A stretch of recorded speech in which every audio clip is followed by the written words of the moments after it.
And our next story is about China's murky web of bribery, a tool that it often uses in return for favors.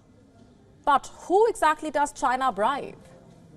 Anyone willing to do its bidding, be it heads of global bodies, chairpersons of global banks, even world leaders. You heard that right.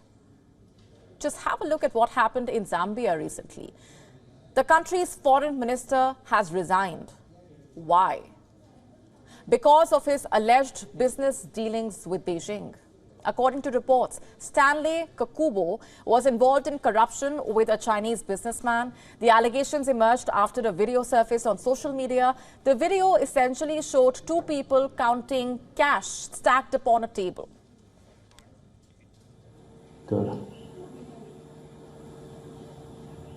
$16, 16, 40. Yes. So, depending on 50, how much? My 50. Yes, 50,000.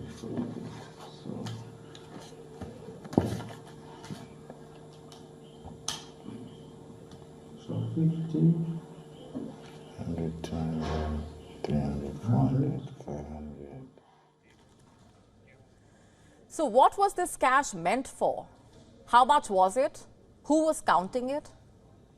Well, the cash was apparently a hefty sum of $100,000. It was secretly exchanged between a Chinese and a Zambian mining firm. The deal was apparently orchestrated by the Zambian Foreign Minister. It is not clear if he himself was counting the cash. But this video triggered a social media frenzy, with many Zambians accusing Kakubo of corruption. Before the controversy could spiral out of control, the 43-year-old Kakubo, who had been Zambia's foreign minister since 2021, put down his papers. And what reason did he cite for that resignation? Well, he said he was quitting because of quote-unquote malicious claims over a business transaction.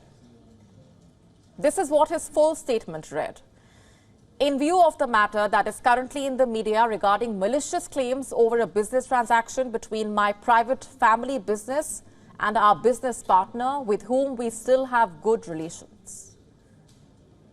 The office of the Zambian president was quick to acknowledge the resignation. Here's what it said in a statement.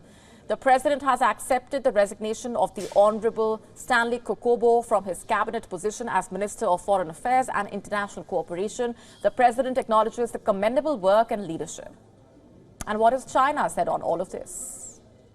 Well, last we checked, the Chinese side had not issued a statement. And why would it? When its covert and corrupt dealings have been exposed. And what's worse, this is not the first time China has been accused of bribing a foreign leader. In fact, in March this year, the outgoing leader of the Federated States of Micronesia, which is by far one of the world's tiniest countries, had accused China of bribing the officials and making direct threats against his personal safety. Former President David Panolo had issued a 13-page letter in which he blamed China for carrying out a campaign of political warfare, which included activities like bribery, psychological warfare, blackmail. He said that Beijing did so to achieve its long-term goal of taking over Taiwan. Let me quote the most interesting excerpt from that statement. What else do you call it when an elected official is given an envelope filled with money after a meal at the PRC embassy or after an inauguration? What else do you call it when a senior official is discreetly given a smartphone after visiting Beijing? And next we have the Solomon Islands. In the year 2019, the lawmakers claimed that they were offered bribes worth hundreds of thousands of dollars to gain their support on Taiwan.